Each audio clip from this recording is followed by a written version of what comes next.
Going back to the mixture of covers and originals, like we were talking about earlier. I went and saw a band recently, and I mean, I'm not a fanatic of theirs. I know of them and a few of their songs, but I went with people that were really well familiar with their catalog, and they didn't recognize like one song. It was all new stuff. And was that Goose? I'm not going to say who it was, but not only is it a hard sell, I mean, what are you doing for the audience? And I guess we won't insert Pocket Chocolate into that particular band scenario. That particular band's got 8 albums out or something like that. But for y'all, the mixture of covers and new material, is that a delicate mixture for y'all? Do you feel like you kind of lean on a cover here and there to keep the momentum going? I mean, does it have its place? We definitely have certain songs that we have gotten to the point where, we know exactly what it's gonna do, like when we play it. Sure. And that's the cool part too. Like I do a lot of like the usually like just right before the show, I'll kind of make a rough set list. Sure. And you want to have. It's based on like feeling, like like I said before, and like a little crescendo. Yeah, you want to be able for a minute, exactly, yeah. And having, especially too, like I'm singing, pretty much most of the show. We have a good bit of like instrumental stuff as well that we do, but just being able to be like, all right, I can't sing these two back to back, or I'm gonna lose my voice. Right. And trying to balance that, and like you said, just like energy levels and. There's definitely a good bit of covers and a couple of our own songs that we've gotten to the point where it's like we can play this and it's going to get a certain response. Yeah. If we need that, specific thing, the energy's dead. We need to bring it up. Or sure. Has it directly influenced how you're going to arrange your material for the album? The order in which you're going to arrange your material? It's not as crucial, I would think. It's not as crucial, but I definitely think that just thinking about the set list does help with that, just because I love listening to vinyl. I have like a record player, and it's so different to be able to listen to an album all the way through than it is if you're on a streaming service and you can just kind of pick and choose. It's a soulless endeavor. Exactly. Dude. You're getting music delivered to you, but it's just not the same, like you said. It's not, and there's a lot of stuff. A lot of certain bands and concept albums where you're not supposed, obviously there's no way you're supposed to listen to anything, but there's a clear outline of how it is arranged. That's how they wanted it presented. Right. It's a presentation. Yes, and I think that is important too, and just like thinking about it that way, especially with an album, thinking about how is this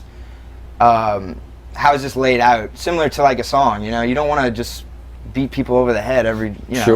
There has to be some sort of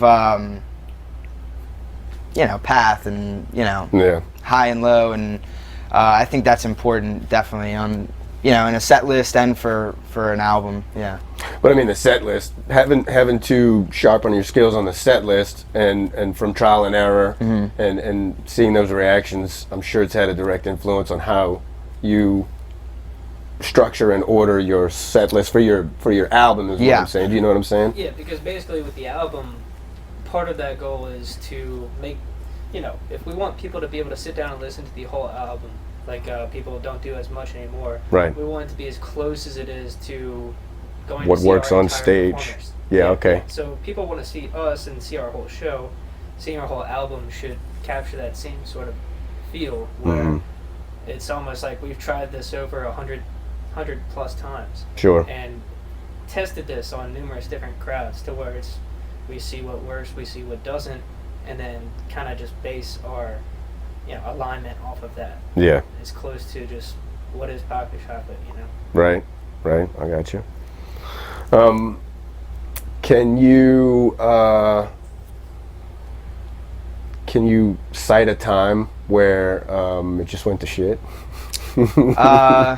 it doesn't even have to be. I guess on stage would be more relevant. But, yeah. You know. I mean, there's been there's a couple of fun stories. But our very first gig that we ever played together in New Orleans, we did this it was like this producer showcase, you know. And music business. Yeah, already, you know, it's a little murky because you're like, all right, we're gonna do this, and then you know you have to pay to play, and the whole point is, you know, there's supposed to be A&Rs and people in the music business, and and so we show up, we're supposed to play at 11 o'clock, whatever the time was, and we get there, you know, first gig and all that, so we got there a little early. We're there at 9:30 or 10 o'clock, just hanging out, listening to other people playing. It's supposed to be a 40-minute set or something like that. You know, and we're all being idiots and, you know, just hanging out, waiting. The person in charge comes up to us all right, well, we're a little we got pushed back a little bit, so we're gonna have to push y'all till probably about 1 a.m. And we're like, okay, so we're there at 9:30. Oh, God. And we don't go on stage until 2:15, and by the point the person before us finished, and all the people have left and are picking up the chairs at this venue, and we're like, all right, what is going on here? So we're talking to the lady, and she's like, yeah, we're gonna call it because there's nobody here, and we're like, all right, well, we paid to play here, so we're gonna play. And so literally it was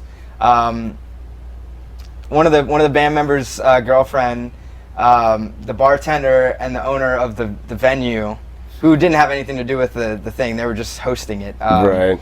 And then the lady in charge of the festival or whatever. And we played for 30 minutes, and that was our first set together. It was just 4 people or whatever. But that's part of it. And we've had instances where somebody will start a song and it's not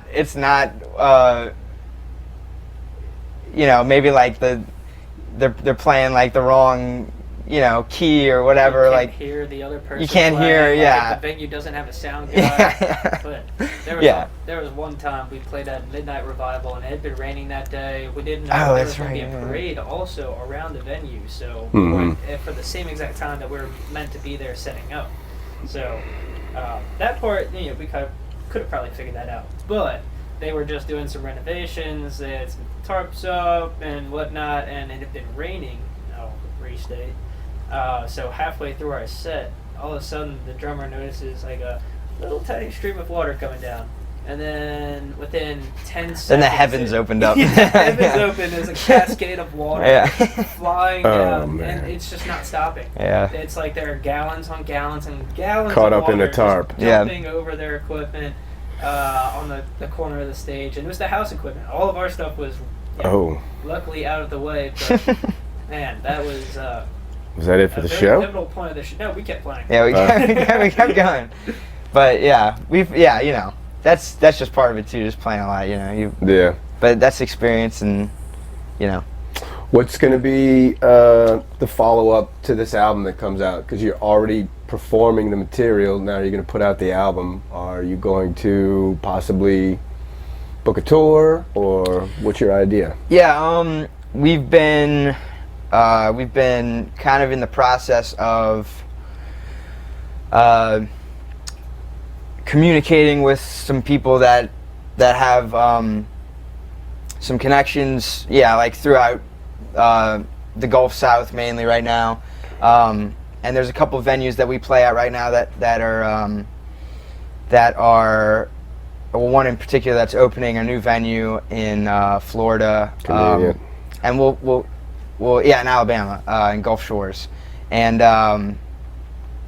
super convenient. So just having the ability to go there, and knowing a couple bands that have the connections to where they come here for a show and we'll play with them, and if they play a show in Austin or Lafayette or absolutely, just touching into different different areas where we can, obviously, you want to make some money, but also kind of just gain a following and just have people where, you can go back to these certain places and have a solid foundation that you're kind of laying down, and not just in New Orleans, which is obviously New Orleans is like the home base, and so this is going to be like a Gulf South, perhaps. Yeah, and we're slowly getting to where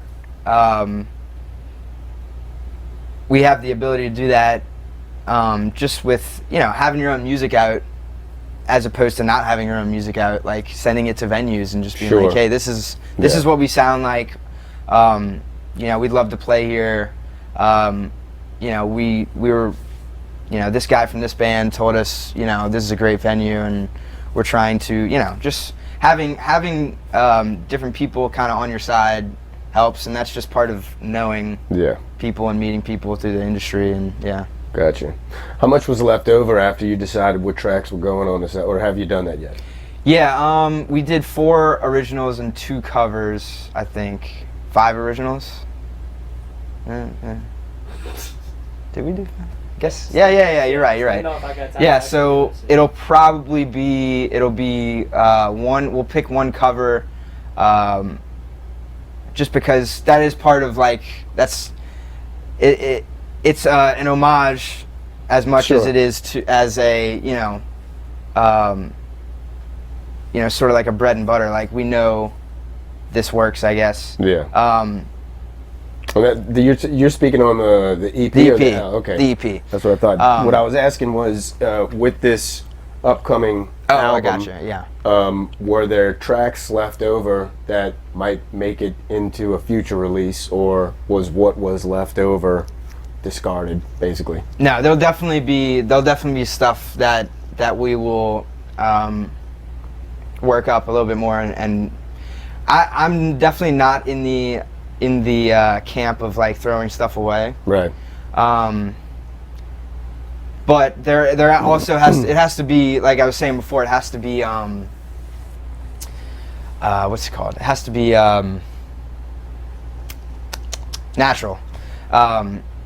You can't force it. If it's not right and everybody's not really feeling a certain song, forcing it is the worst thing you could do. And so what are y'all doing? Voting? Y'all voting like that one stays, that one goes? I mean. Yeah, I wouldn't. I don't think it's necessarily like an actual vote, but more of a consensus of Gotcha.